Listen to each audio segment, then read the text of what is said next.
त्या अमरची आठवण झाली की डोकं बनबनतं माझं.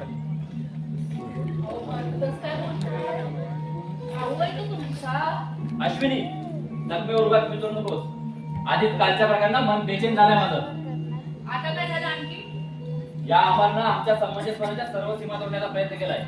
काल त्यांना लिलावाच्या ठिकाणी आमची बरोबर करून आम्हाला अपमान करायचा प्रयत्न केला. प्रत्येक ठिकाणी कुमार देशपांड्यांना संपवण्याची प्रतिज्ञा करूनच या शहरात आलेला दिसतो. म्हणजे मी समजलो नाही काय ते. अहो, म्हणजे त्याने नुसतं धंद्यातच नाही तर घरच्या बाबतीत सुद्धा विष घालवायला सुरुवात केली. तुला काय बोलायचं ना ते स्पष्ट बोल. थांब.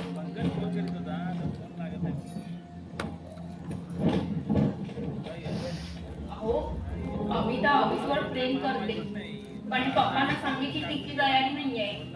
त्यामुळे वाटते ते सांगून भडकवलंय ना तिला.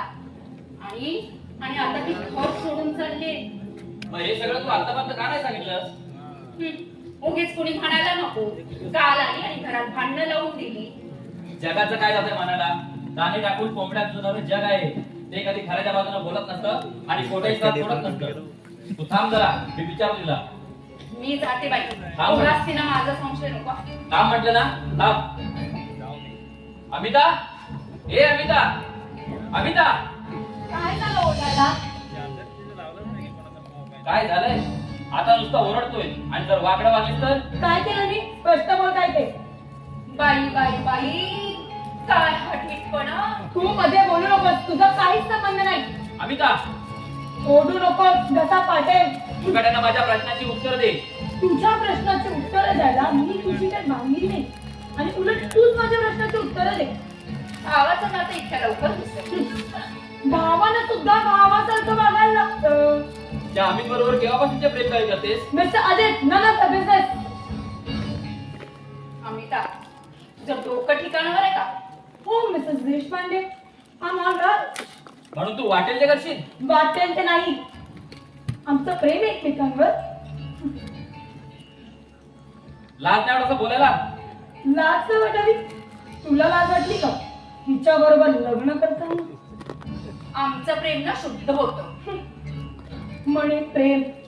रे प्रेमाची व्याख्या तर कळते का तुम्हाला? कोणाला विचारतीस तू हे? दुसऱ्याच्या प्रेमाचा दिवाळा काढायला जिला मजा वाटते ना तिला म्हणे शुद्ध प्रेम. मी काय केलं? पप्पानीच त्याला कामावरून काढून टाकले. ते तुझ्या चालण्यामुळेच. तूच त्यांच्या मनात विष घालवलंस ना. अमिता, कुणाला काय बोलतेस तू? ए तुझ्या बायकोला, जिला मी माझ्या मनातलं सगळं काय सांगितलं. पण हिनं केसाला गळा कापला माझा. आम्ही लग्न करणार आहे आणि अमर भैया आमचं लग्न लावणार आहे. शरम नाही वाटत असं बोलायला?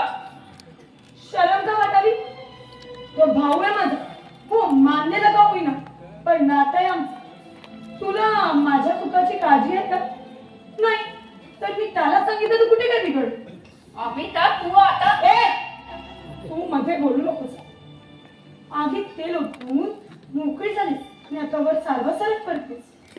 अमिता, मुकाट्या तोंड बंद कर, नाहीतर खबरदार. तो अधिकार तू केव्हाचा गमावलाय. अमिता, कोणाला काय बोलतेस तू?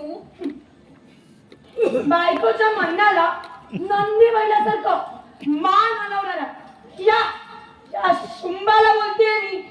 जा, चालते हो माझ्या नजरेसमोरून. Ayse get out. ओढू नकोस. जाणारच आहे मी. आज, आता आणि या क्षणी. अमिता, अमिता आली. अहो, काय केलं ते? अशानं निघून जाईल मी आणि त्यांच्या पप्पाने काय सांगणार आहात? योग्यच केलंय मी. कुठे जाणार नाही. आलोच मी.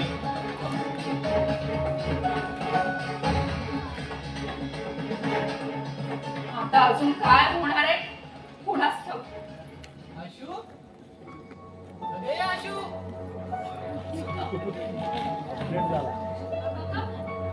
आलं तुम्ही? कसं काय चाललंय ते? अगं तू गप्प का? भांडणात वाटतं दोघे. अगं प्रेमाच्या संसारात भांडणाशिवाय गोडी थोडीच येणार आहे. अगं मी इतकं बडबडतोय तर तू गप्पच.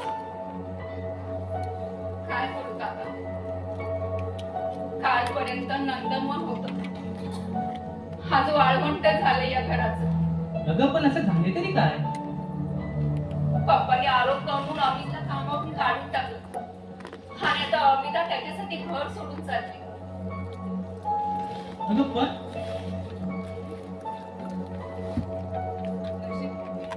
पप्पांना अजून माहिती नाही.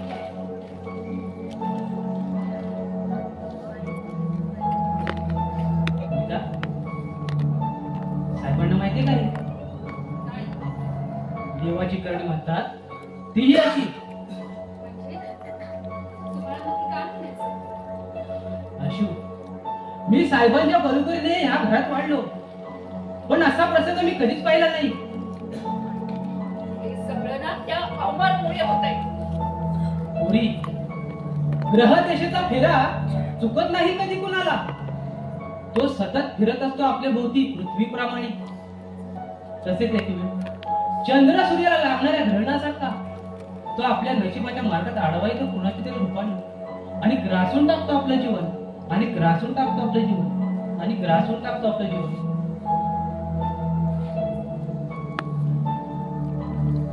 ग्रहदशेचा फेरा चुकेल केव्हा तरी, पण या अमरचा फेरा चुकणार नाही कधी. अमर अमर अमर, त्याचं नाव ऐकून डोकं उठले माझं. तू का उभी आहेस? सजायतून काय करू? त्या अमरच्या नुसत्या नावाने आग आग होती माझी. देव अशा माणसांना जन्माला कधी का घालतो? I hate you Amar, I hate you, I hate you. जप चाललाय माझ्या नावाचा. जपच नव्हे, तुझी उत्तर पूजा करायची वाटते मला. अरे तुझ्यासारख्या पाजी माणसाला तर तोंड समोर बोल. काय माझी म्हणा गेला रे? चोर तो चोर आणि वर शिवचोर. धंद्यात आम्हाला संपवण्याचा प्रयत्न केला आणि आता आमच्या घरगुती बाबतीत लक्ष घालून आमचं घर बरबाद करू पाहतोय आणि वर पाजीपणाचा पुरावा आहे तुला. जगात सगळे चोर शिरजोर असतात. काही जण माझ्यासारखे उघडेपणे वार करतात, तर काही जण सभ्यपणाच्या बुरख्या आडून ती कृत्य करतात. म्हणजे आम्ही चोर असं म्हणायचंय तुला? अरे चोराला चोर म्हणून त्यांचा अपमान का करायचा? काय केलंय आम्ही? तुझ्याप्रमाणे कोणाचं घर बरबाद केलंय का कोणाला धंद्यात तुटलंय? सांगेन, एक दिवस तेही सांगेन. सांगण्यासारखं आहे का तुझं? ऐकवीन, एक दिवस नक्कीच ऐकवीन. तुझ्या पप्पांच्या आपल्या अशुभ मुखातून पप्पांच्या शुभ नावाचा विचार करू नकोस. अरे लायकी नाही तुझी. बरोबर आहे तुझं. त्यांच्यासारख्या धर्मात्म्याचा फुलाचे हार घालून सत्कार केला पाहिजे. अरे त्यांचं नावच काय, त्यांचा तोड सुद्धा पाहायची इच्छा नाही माझी. आणि पण त्यांच्या दोन टेंडरमुळे तुझं भाग्य उजळले ना. ते मी कधीच विसरणार नाही. एक दिवस त्यांच्या त्या उपकाराची परतफेड मी नक्कीच करेन.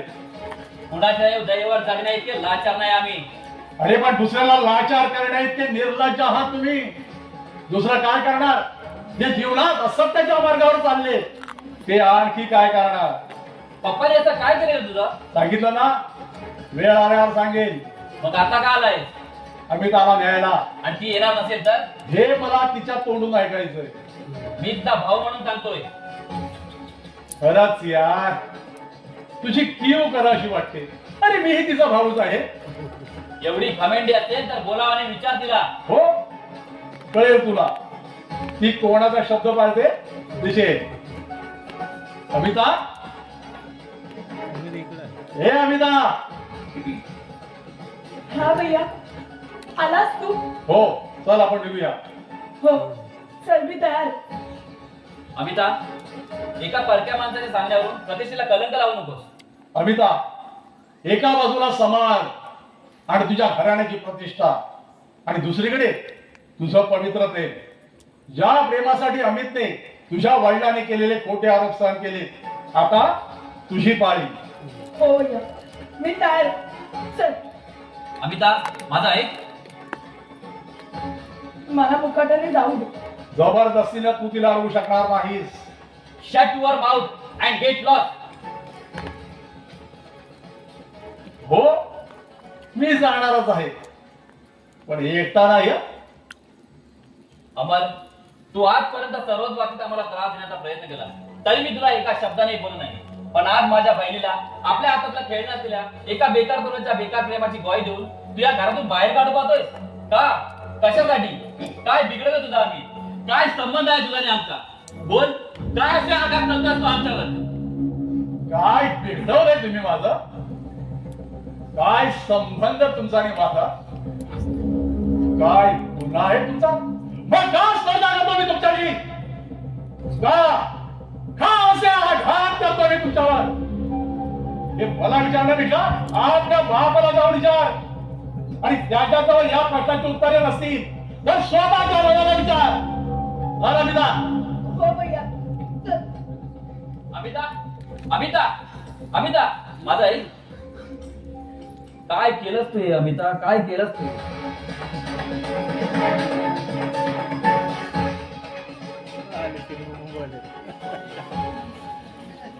नाही नंतर माझी अमिता असं कधीच वागणार नाही. साहेब तुम्ही काही म्हणा, पण या आम्हाला आता कहरच केलाय. नाही असं होणार नाही. तेच म्हणतो मी, माझाही विश्वास आहे तिच्यावर. पण साहेब मी प्रत्यक्ष त्या डोळ्याने पाहिलंय तिला. काय पाहिलं तुम्ही? भास झाला असेल तुम्हाला. आज नाही साहेब, सत्य आहे हे. हो साहेब, ती एकत्र खरेदी करत होती आणि महत्वाचं म्हणजे ती एकत्र फिरत सुद्धा होती. असा मग आता पक्का घेऊया. अमिता, ए अमिता, जुमा, ए जुमा, अमिता कुठे? साहेब अमिता त्या अमर बरोबर हे घर सोडून गेली. काय म्हणत? हो खरं आहे अरे पण का? कशासाठी? साहेब तिचं अमितवर प्रेम आहे व आपलं लग्न त्याच्याशीच व्हावं असं तिचं म्हणणं होतं.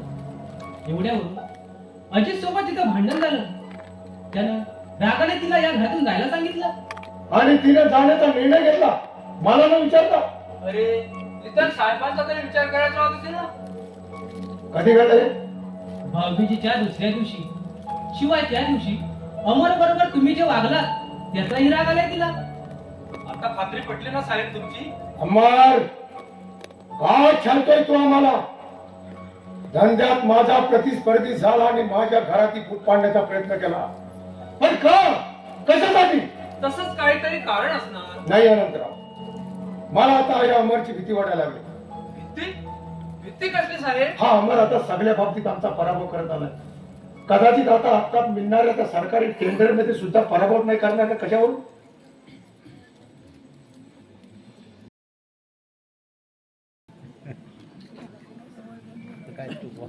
You are perfectly right, Mr. Deshpande.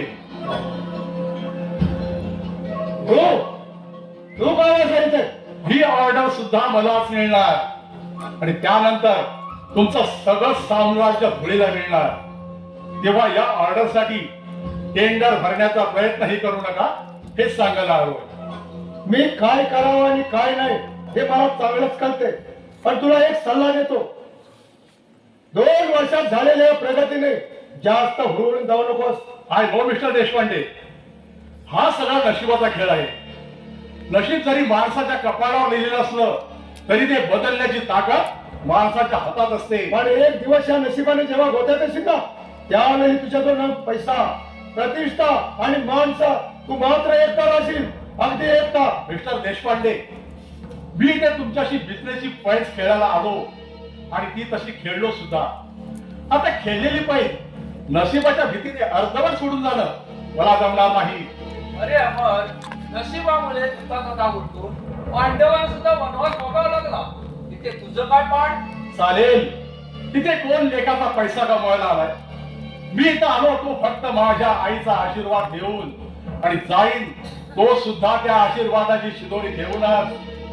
पण जोपर्यंत मी या शहरात असेल तोपर्यंत विश्वास कंस्ट्रक्शनचा बोर्ड हा कुमार अँड सनच्या वरतीच राहील. वाद आहे माझा. अरे पण आज जर ज्याच्या नशिबाचा खेळ असेल तर एकदा लिहिलेलं नशीब ब्रह्मदेवच्या बापाला तरी बदलता येईल ना पुन्हा? ते मला माहित नाही, पण एवढं मात्र निश्चित आहे की भाग्याचा निर्णय हा याच टेंडरवर अवलंबून आहे आणि तो माझ्याच बाजूने लागणार. मला तुझा जितका आदर वाटतो तेवढाची आठवण होतो. पण एकदा कुमारला संपवून तुला जर नाव मिळणार असेल तर मी आधीच माघार घेतो. पण माझ्या अमिताला रिटर्न पत्र सांगतो. मिस्टर देशपांडे, मी सुद्धा एक पैजे माणूस आहे. मी इथे आलो व तुमच्याशी बिझनेसची पैस खेळायला आणि ती तशी खेळलो सुद्धा. आता नशिबाच्या रीतीने ही पैस सोडून जाणं मला जमणार नाही.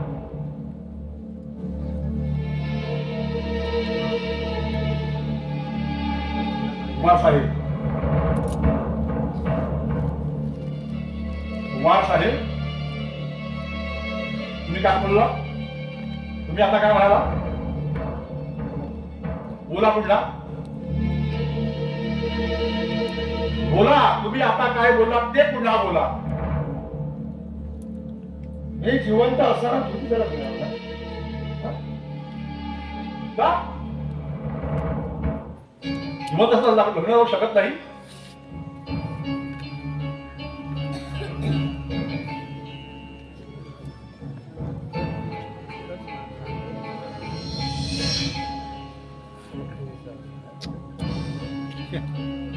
दुसरं काय करणार? आजवर तेच तर तुम्ही केलं.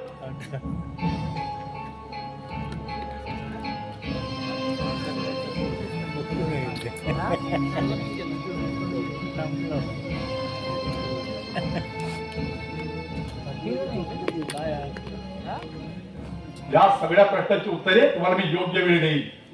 पण आता मात्र एवढंच सांगतो की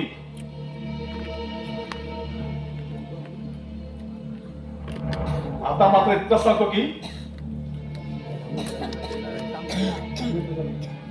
काय बोलला? अमिताचं लग्न लावून देणार, नक्कीच देणार. मी जिवंत असताना तूच त्याला लग्न लावणार, जगात मला कमीपणा करणार आणि असं झालं तर तुला मी जिवंत ठेवणार नाही. काय वाटतोस तू? काय वाईट केलं मी? बोल, काय छाटतोस तू मला? या प्रश्नाची उत्तरे योग्य वेळ देईल मी. पण आता मात्र एवढंच सांगतो की हे टेंडर मला मिळाल्यावर तुमच्या उरल्या सुरल्या आशाही धुळीला मिळतील. कदाचित सर्वात आधी तुम्ही संपलेले असाल तेव्हा बेलाशक तुम्ही माझ्याकडे या. मी बनवलेल्या कॉम्प्लेक्स मध्ये एक ब्लॉक मी तुमच्यासाठी ठेवेन, तुमच्या त्या 2 टेंडरचे उपकार म्हणून. अच्छा, मग टेंडरचा निकाल लागल्यावर भेटूच आपण. Goodbye, goodbye mister Deshpande. Goodbye. टेंडरचा निकाल तुला आत्ताच करेल, तेव्हा तुला कुमारच्या ताकदीची खरी ओळख पटेल.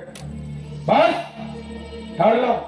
अनंतराव, 25 वर्षापूर्वी ती झालं होतं तेच आता पुन्हा होईल. म्हणजे काय होईल साहेब? घात, विश्वासघात. या कुमार मधला राक्षस जागा केला या अमरनं. नर राक्षस तो आता थंड होईल, त्याचा सर्व नाश करूनच.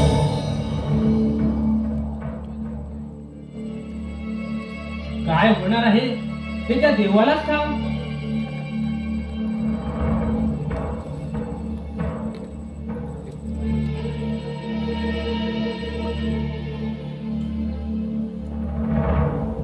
अनंतराव, हे काय आहे साहेब? हे पैसे आहेत, हे मिस्टर पालखीवाल्यांना देऊ द्या. पण ते लाच घेत नाही. तरी पण आपण त्यांना द्यायचे. मी समजलो नाही. सांगतो, समजावून सांगतो.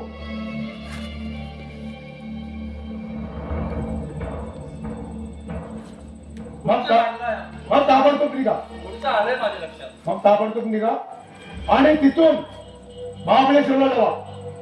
तिथली इस्टेट विकून पैसे घेऊन या. काय? इस्टेट विकायची? होय, का? त्या टेंडर साठी भरपूर पैसा लागणार आहे आपल्याला. मग तो ठेकेदारांकडून घ्या. अनंतराव, त्याच्यातला एकही जण पैसा लावायला तयार नाही. उलट आतापर्यंत लावलेला ते पैसे परत मागतात आहे. लोक इतक्या झटकन करू शकतात? चालायचं, याला जीवन असं म्हणतात. जगाची रीतच आहे. पण त्यांना कुठं माहीत आहे किती लोड आला तर हे डगमगणारे जहाज नाहीये. अनंतराव, या टेंडरसाठी आपण सारी शक्ती पणाला लावू, पण पुन्हा समोर हात पसरणार नाही. जा तुम्ही. ठीक आहे साहेब.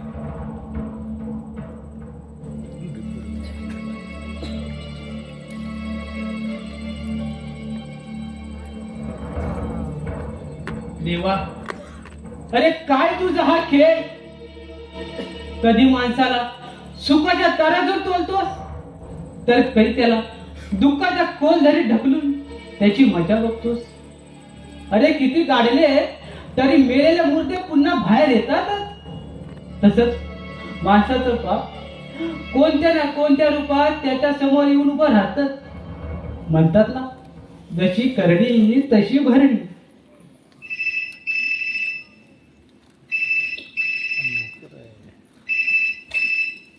हॅलो, काय म्हणताय? साहेबांना बोलावू? थांबा, बोलावतो. साहेब, अहो साहेब, हो फोन आलाय.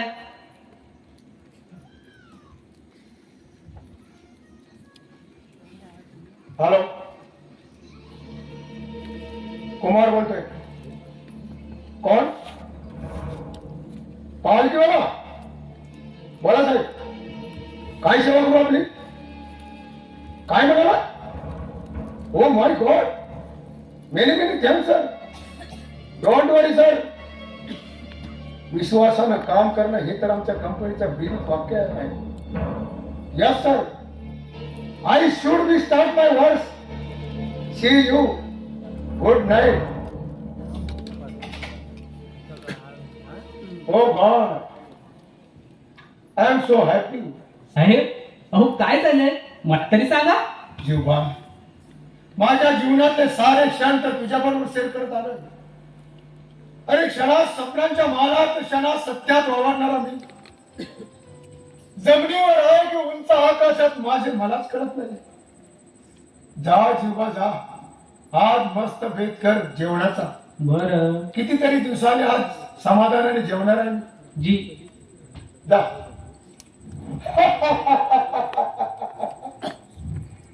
शेवटी माझ्या आयुष्यात पुन्हा विजयाची चावल लागलीच. अमर भले भले आले आणि गेले, पण या कुमारच्या अढळपणाला हलवण्याचे स्वप्न स्वप्नच राहिले. कुमार स्थिर आहे त्या ध्रुव तारासारखा.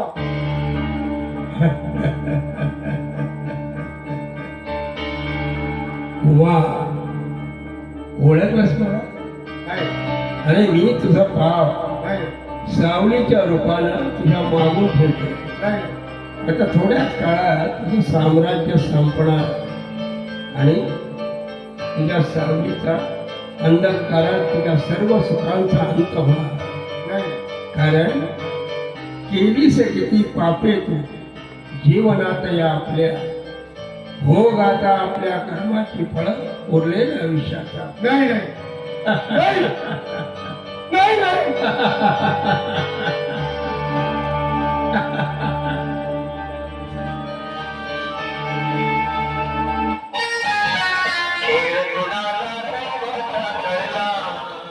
हा? ओ बाप्पा, बाप्पा, ओ बाप्पा. अश्विनी, ए अश्विनी, अश्विनी. काय हो, काय झालं ओरडायला? काय झालंय? हे घे वाच.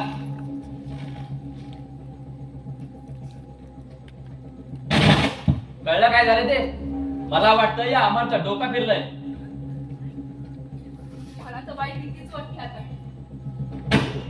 किती हलका बुडाला माझ्या अंगाचा. मला वाटतं हा स्वतः बरोबर दुसऱ्याला एक खड्ड्यात घालणार आहे. पण असं करायची त्याला गरजच काय? आम्हाला संपवायचं आहे ना त्याला. मग आता काय करायचं? पाहू, माझा तर डोकाच चालत नाही.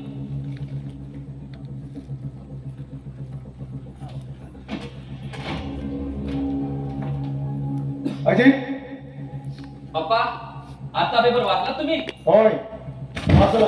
मग तुमचं काय मत आहे याबद्दल? मला वाटतं तो नक्की वेडा असणार, नाहीतर असा वागलाच नसता. नाही तो वेडा नाहीये. तो आपल्याला वेडा करा पाहतोय. आपल्या प्लॉट समोर जागा घेऊन तिथे नवीन पद्धतीचे प्लॉट म्हणून कमी दरात विकण्याचा निर्णय घेतला त्याला.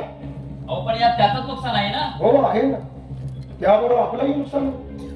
अरे आपण कॉम्प्लेक्स बनवणार आपण ते खाणार पण मग मिळालेल्या ऑर्डरचं काय करायचं? हेच कळत नाही. टू बी और नॉट टू बी अशी अवस्था झाली असती. पण काहीतरी करायला हवंच. शांत राहून विचार करायला हवा.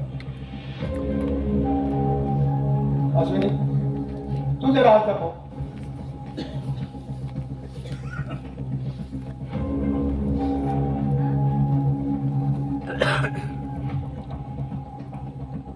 अजित, मला तुझ्याशी बोलायचं.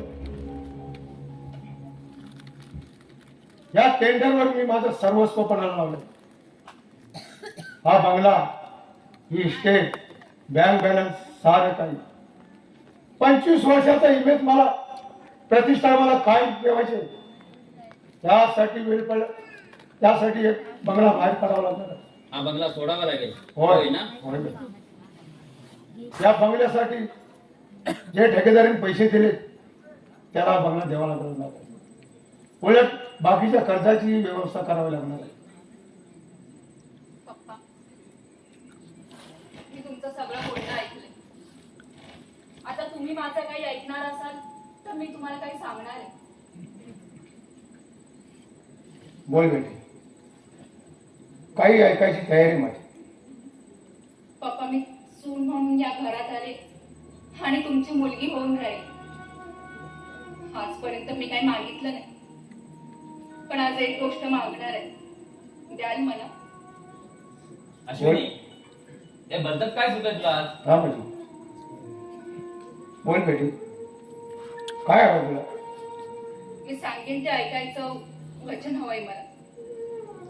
आपलं मरण समोर दिसत असताना अंगावरचा कवच कुंडल काढून देणाऱ्या कर्णाच्या औषधला मी, माझा शब्द हेच माझं वचन असतं. बोल बेटी, काय करू? मी आलीच.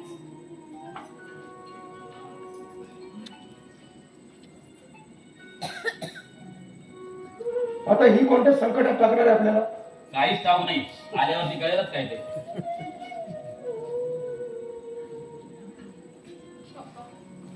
आता हे काय आणलंस?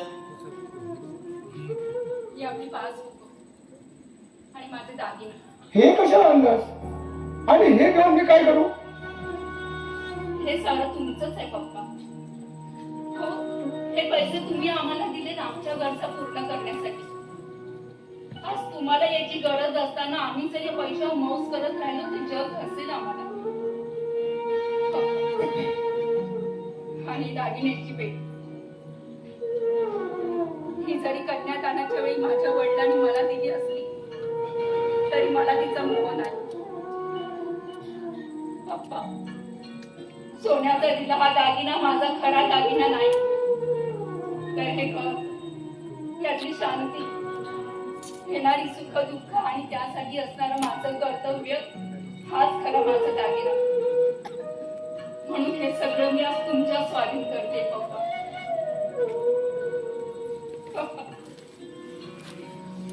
आपल्या घराचा सुखाचा दागिना हरवला असताना मी जर या दागिन्याने नटून नसते रंग करत राहिले ना, तर उद्या जग मला म्हणेल की सासरची लाज डोक्यात असताना जी सून आपल्या कर्तव्याला विसरली ती सून कसली. अश्विनी, पप्पा, नाही म्हणू नका. काय आहे सगळं? अश्विनी, तुला वचन दिल्यामुळे मी फक्त पासबुक घेतो, पण ही दागिन्याची पेटी घेणार नाही. म्हणजे तुम्ही अजून मला आपली मुलगी मानलेली दिसत नाही. नाहीतर माझ्या वस्तूंचा असा अवघड केला नसता. हो ना पप्पा? नाही बेटी, तसं नाही. मग कसं पप्पा? आजपर्यंत आम्ही तुमच्या आज्ञा पाळल्या, आता तुम्ही आमचं ऐका. अजय, तुमचा गैरसमज झाला. अरे हिचे दागिने घाण टाकणं म्हणजे माझ्या मुलीचे दागिने घाण टाकण्यासारखे झाले. कारण माझ्या मुलीपेक्षा जास्त प्रेम करतो मी सुनेवर, म्हणून हे दागिने मी घेणार नाही. पप्पा, या दागिन्यांचा उपयोग अडचणीच्या वेळी करायचा नाही, तर त्या काही शोकेश मध्ये ठेवायच्या. पप्पा प्लीज नाही म्हणू नका. हो, या घरासाठी काहीतरी करायची संधी मला द्या. आणि या वस्तू तुम्ही घेतल्या नाहीत ना, तर आजपासून तुमचं आणि माझं नातं संपलं. हा ना सुनी, असं भलतच काही बोलू नकोस. घेतो मी अवस्था.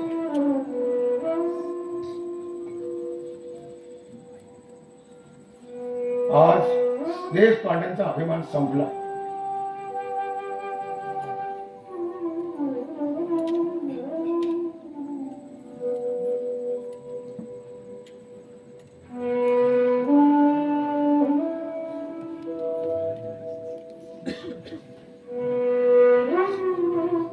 अजित मी बाहेर जाऊ.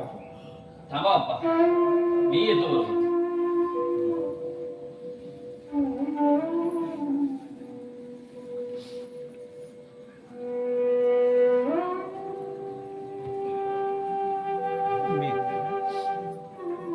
तेव्हा काय केलं ते बघता बघता भरलेल्या घराचं नंदनवन उद्ध्वस्त झालं. असं काय गुन्हा केला आम्ही तुझा की ही शिक्षा दिलीस तू आम्हाला? बस आता तरी थांबव हे सगळं. नाही सहन होत आता. नाही सहन होत. नाही सहन होत.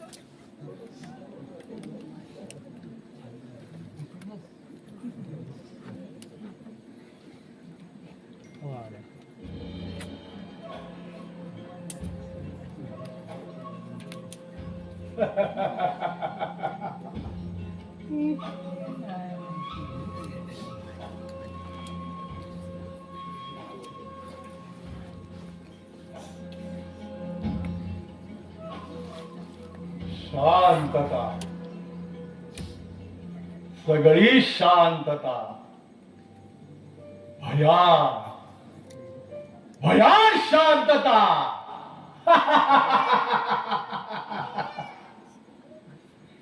नंदन वनाचं वाळवंट झालंय. कालपर्यंत प्रतिष्ठेच्या शिखरावर असलेलं हे घर आज कर्जाच्या सागरात बुडून गेलंय. कुमार अँड सन्स नावाचा दबदबा नष्ट झाला या शहरातून. मी केलाय तो.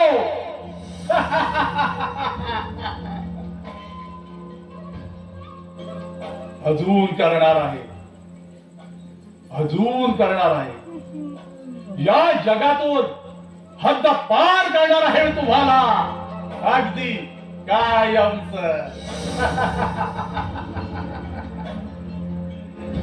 कारण मला बदला घ्यायचा आहे. बदला. बदला. बदला.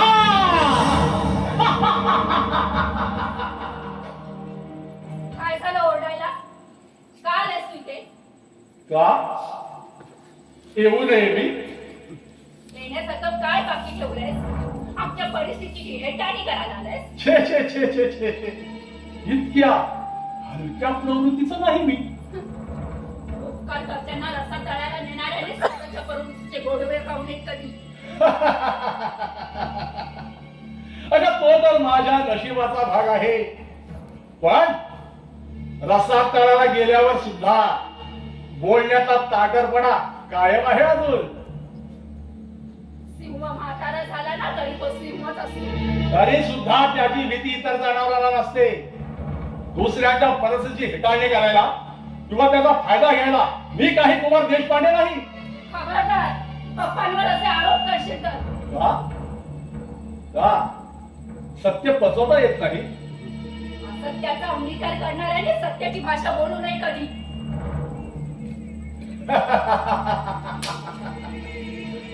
जे आयुष्यभर असत्याने चालले त्यांच्याशी असत्याची वागणूक केली म्हणून सत्याचा रूप बदलत नाही कधी. मला तुझ्याशी काही बोलायचं नाहीये. तू जा बघू इथून. हो मी जाणारच आहे. पण त्याआधी मला एका गोष्टीचा खुलासा करायचा आहे. कोणत्या गोष्टीचा खुलासा? काय ठरवलंय कुमार साहेबांनी? त्या ऑर्डर बद्दलच मागतोस ना? नाही, मी अमिताच्या लग्नाबद्दल बोलतोय. हा आमचा काय संबंध त्याच्याशी? अहो तुमचा नसेल पण कुमार साहेबांचा आहे ना. तेव्हा त्यांनी तिच्या लग्नाला यावं असं तिला वाटतंय. सोडत तेव्हा ती त्यांना मिळते हो, रक्ताची नाती तोंडात अखंड आहे त्यांचा. का घरातून पळून जाताना वडिलांना विचारलं नाही मग आता आशीर्वादाची काय गरज आहे का हेही खरं म्हणा, ज्यांच्या हृदयात दयेचा झराच नाही अशांच्या आशीर्वादाने काय होणार आहे. अमर आतापर्यंत एका शब्दाने तुला काही बोलले नाही हा. पण बाप्पांबद्दल एक शब्द जरी वाकडा बोललास ना तर ते मी सहन करणार नाही कारण ते आम्हाला देवा समान आहे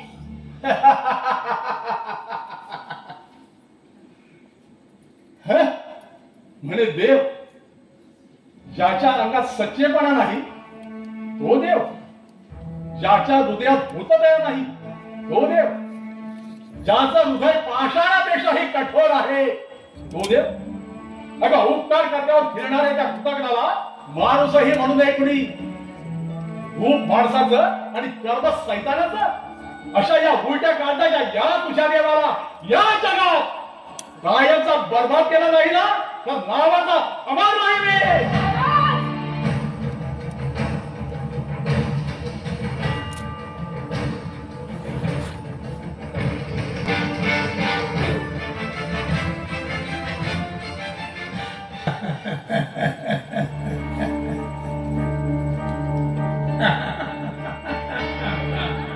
कोण आहे?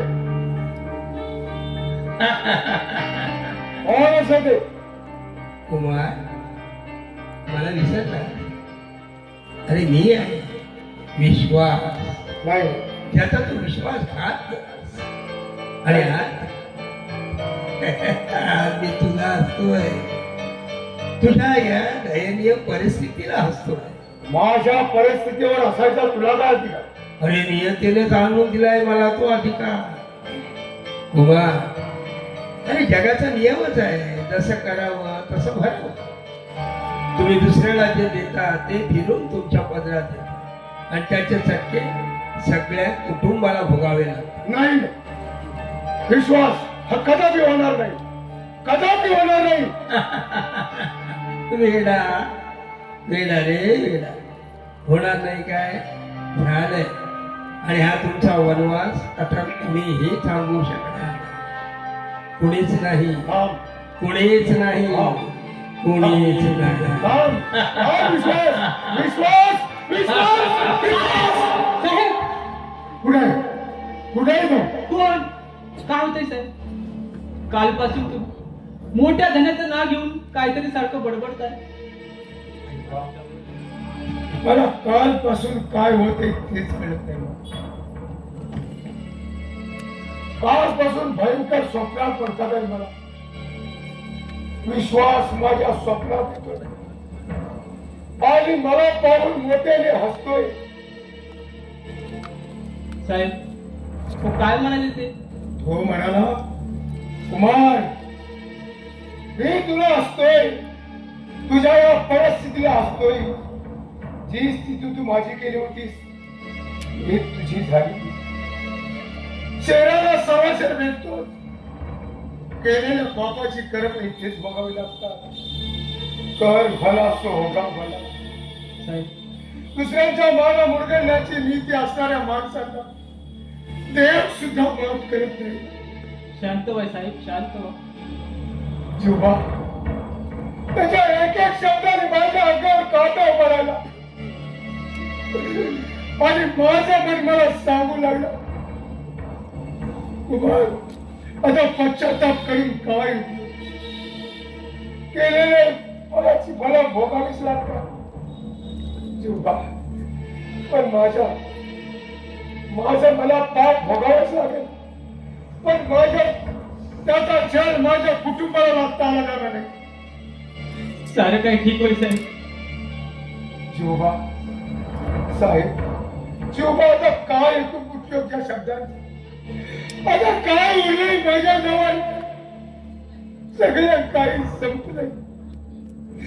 रालोय फक्त मी एक भाडा मासाचा पुतळा आणि माझ्याचा स्वामी, ज्याची किंमत या जगाच्या बाजारात शून्य आहे. यापुढे मला नुसतं कोणी कुमार म्हणाला तरी मी आनंद मानू. शोभा तुही साहेब, माझ्या दृष्टीने तुमची किंमत अजून तीच आहे. शोभा, ही तुझी श्रद्धा मिळते. आणि या जगात पैशानेच माणसाचा दर्जा ठरतो. ज्याच्याकडे पैसा नसेल त्याची किंमत या जगाच्या बाजारात किती असते. पप्पा, मी जिवंत असेपर्यंत तुम्हाला चिंता करण्याचं काहीच कारण नाही. तुम्हाला आणि अश्विनीला दुःखाची झळ मी कधीच लागू देणार नाही. एक वचन द्या मला. कशाला विनंती तुला? पप्पा, यापुढे मागील मागील गोष्टींचा विचार करायचा नाही. आपण नव्याने सुरुवात करू आणि आपली गेली विचार परत मिळवू. तुझ्या बोलण्याने मला विश्वास वाटू लागलाय की खरंच आपण पहिला वगैरे वापर परत मिळू. पप्पा, देशपांडे घराण्याचं वैभव कधी गेलं नाही आणि जाणार आहे. बेटी, तुझ्या रूपाने लक्ष्मीच बोलली बघ. पण जे नशिबात असतं शेवटी तेच होतं. जेव्हा नशिबावर विश्वास ठेवणारा मी नाही, पण आज मला खात्री पटली की ज्या बंगल्यात मी वाढलो, मोठा झालो, खेळलो, मोठ्या वाड्यात उलाढाल केला, त्याच बंगल्याला आज मला मुकावं लागते. यालाच नशीब म्हणतात का? चला पप्पा, अधिक थांबलो तर जुन्या आठवणींनी सगळ्यांचे जीव कासावीस होते. खरं आहे तुझं म्हणणं. माणसाचं सर्वस्व नष्ट झालं तरी तिच्या स्फूर्ती नष्ट होत नाही. तर ते हत्तीच्या पावलासारखा आपला कसा मनाच्या ओलसर भूमीवर बागेत ठेवूनच जातात. तोही नीट आता आमच्या मुलं तुझं आयुष्य बरबाद व्हायला नको. आम्ही काय वाट कुठे तिकडे जाणार, जगता येईल तसं जगणार. तू तरी दुसऱ्या धनी बघ. जशी आतापर्यंत आमची सेवा केलीस तशी त्याची सेवा कर. कधी मुलांची बोललो असेल तर विसरून जा आणि तुझ्या या गरीब साहेबाला माफ कर. साहेब,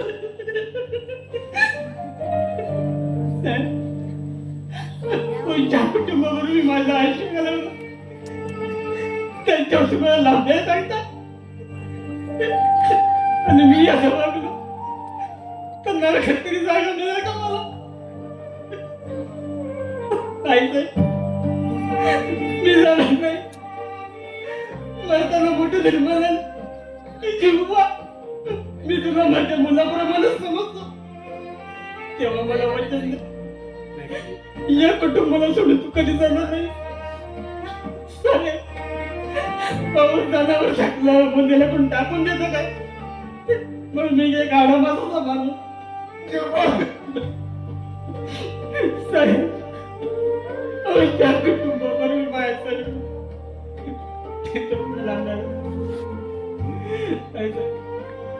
मी जाणार नाही. जगीन तर तुमच्या बरोबरच आणि मारेन पण तुमच्या बरोबरच. पप्पा, असू द्या ना, तो राहील आपल्यासोबत. जेव्हा तू सुद्धा अडवलंस मला. चला निघूया.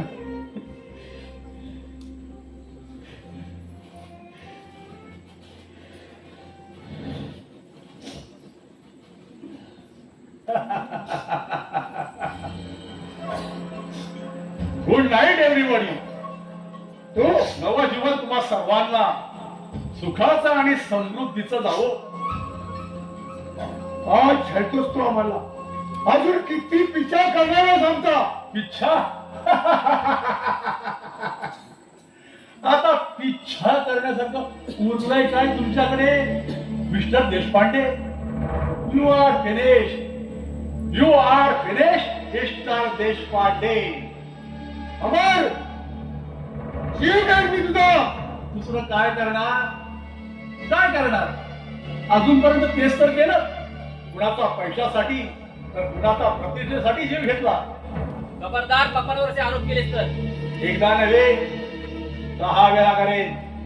3दा 10 वेळा. कोणाचा जीव घेतलाय तसा मी? पुरावा आहे माझ्याजवळ. कोणाचा जीव घेतलाय मी?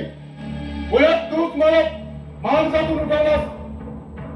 माझी 25 वर्षाची प्रतिष्ठा धुळीला मिळवलीस. काय गुन्हा केला तुझा? असा वागलास, असा आघात केला सत्यावर. पण का खेळतोस तो कोणाचा? का आघात केला मी तुमच्यावर? का विश्वासघात केला मी तुमचा? ऐकायचंय तुम्हाला? सांगण्यासारखं आहे काय तुझं? 25 वर्षापूर्वीची गोष्ट आहे ती. याच बंगल्यात घडलेली. आनंदराव नावाचे एक इंजिनियर राहत होते. त्यांना 2 मुलगे होते, एक कुमार आणि दुसरा विश्वास. वडिलांनी दोघांनाही इंजिनियर केलं. दोघेही आपले व्यवसाय स्वतंत्रपणे करत होते. विश्वासने आपला व्यवसाय भरपूर वाढवला, तर कुमारने आपल्या वाईट संगतीमुळे सर्व काही गमावलं होतं. पर्यायाने त्याची नजर आपल्या भावाच्या वैभवाकडे वळली. त्याने विश्वासरावांच्या पेयेला हाताशी धरला आणि एक कपट कारस्थान रचलं. खरं बोलतोयस ते? खरं तर पुढेच आहे. कुमार सगळं काही गेल्यामुळे विश्वासच्या आश्रयाला आला. विश्वास हलक्या मनाचा होता. भावाच्या पडद्याकाळात आपण त्याला मदत करायला पाहिजे असं विश्वासच्या पेयेने विश्वासला सांगितलं आणि त्याने ते मानलंय. पण आपण भावाला नव्हे तर मानवरूपी कालियाला जवळ करतोय हे त्याला माहित नव्हतं. विश्वासने आपल्या भावाला धंद्यासाठी मदत केली, पण हा साप आपल्या उपकारकर्त्यावर डसण्याची वाट बघत होता. पुढे तेच झालं जे महेंद्रनाथ आणि कुमारने ठरवलं होतं. त्याने हळूहळू विश्वासरावांच्या धंद्यावर आणि संपत्तीवर कब्जा करायला सुरुवात केली. विश्वासरावांचा विश्वासघात झाला आणि त्याच धक्क्याने ते मरण पावले. तुला कुणी सांगितलं सारं? शिवबा काका, खोटं आहे का ते? शेवटी मरते वेळी आपली संपत्ती आणि बंगला त्याने भावाच्या स्वाधीन केला आणि त्याच्याकडून त्याने एक वचन मागितलं की आपल्या पत्नीचा आणि होणाऱ्या बाळाचा त्याने सांभाळ करावा. पण या नराधमानं वचनाची चाड न बाळगता त्या गर्भवती बाईचे हाल हाल करून तिला जीवे मारण्याची धमकी दिली. शेवटी भयभीत होऊन ती माऊली त्यांना म्हणाली, भाऊजी भाऊजी मला मारू नका हो, मी हे घर सोडून निघून जाईन, पुन्हा कधीच येणार नाही. असं म्हणून ती माऊली हे घर सोडून निघून गेली. अगदी कायमची. कराय पोरा कराय असं चित्र उभं राहायला माझ्या आठवण नका. हे सगळं तुला कोणी सांगितलं?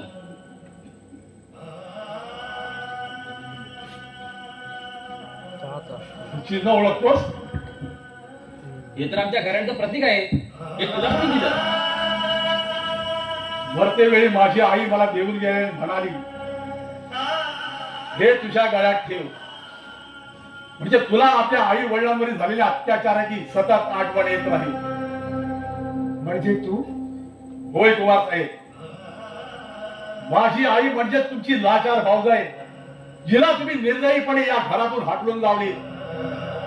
ती श्रीमंत विश्वासरावांची पत्नी आणि मी धनवान असून देखील तुमच्या कृपेमुळे जन्मापूर्वी देशोधडीला लागलेल्या तुमचा पुतल्या आणि त्यांचा कुलदीपक अमर विश्वासराव देशपांडे. कुमार साहेब, मी माझ्या आईला दिलेल्या वाटण्याप्रमाणे त्यांच्या अपमानाचा बदला घेतला, पण तुमच्याप्रमाणे कुटील कारस्थान करून नाही, तर धंद्यात तुमची स्पर्धा करून. पण अमिताच्या भगनी प्रेमामुळे आणि स्वतःच्या नात्याची ओळख देऊन मी आपल्यातला वैर संपवतोय. तुमच्याप्रमाणे आपल्याच रक्ताचा घोट घेणारा मी रक्त पिपासू नाही. कुमार साहेब, तुम्ही माझ्या आई वडिलांना लाचारी, अपमान, विश्वासघात याशिवाय काहीच देऊ शकला नाही. पण मी आज त्यांच्या वतीने तुम्हाला बंगल्याचे, ऑफिसचे सर्व पेपर, सर्व कॅश, अश्विनीचे दागिने आणि तुमचे महत्वाचे डॉक्युमेंट्स परत करतोय. आणि मी माझी संपूर्ण प्रॉपर्टी दान केले अमिताला तिच्या लग्नाचा आहेर म्हणून. मी इथे आलो तो फक्त माझ्या आईचा आशीर्वाद घेऊन आणि जातोय तो सुद्धा त्या आशीर्वादाची शिदोरी घेऊनच. कुमार साहेब, तुम्ही माझ्या आई वडिलांवरती केलेल्या आघातापेक्षा मी केलेला आघात हा फारच कमी आहे.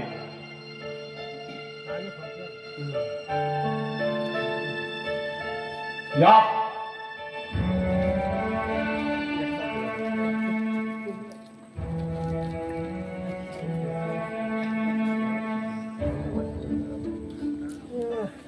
हा माझी पश्चातापाची एक संधी दे मला, नाहीतर पश्चातापाच्या दागीत जडत राहील मी. माझं इथून जाणं आणि तुम्ही पश्चातापाच्या आगीत जळत राहणं हेच प्रायश्चित्त आहे तुमचं.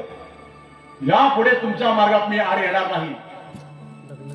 आणि तुम्हाला इतकंच सांगू इच्छितो, तुम्ही सुखी राहा, दुसऱ्यांना सुखी करा, दुसऱ्यांच्या सुखात आपलं सुख शोधा, म्हणजे केलेल्या पापाचं शालन होईल. सो पुढला तो आला पिऊ. भैया, कविता, तू इथं? मी तुझी बहीण येणार आहे, मी सांगते. तर मला एक वचन देशील? आता इतकं सगळं दिलंय तुला, मग आता वचन कसलं हवंय? बोल ना, वचन देशील का? दिलं चल. मग इथून कधीच जाऊ नको, हे वचन दे मला. कविता, वचन दे ना रे दादा. आम्ही त्याचं बोलणं खरं आहे. आपण एकत्र होऊ आणि बिझनेस पुन्हा चालू करू. होय पप्पा, होय भैया, आपण आपली कंपनी नव्याने सुरुवात करू आणि या कंपनीचं नाव असेल Deshpande and sons. Deshpande and Sons. Hurray!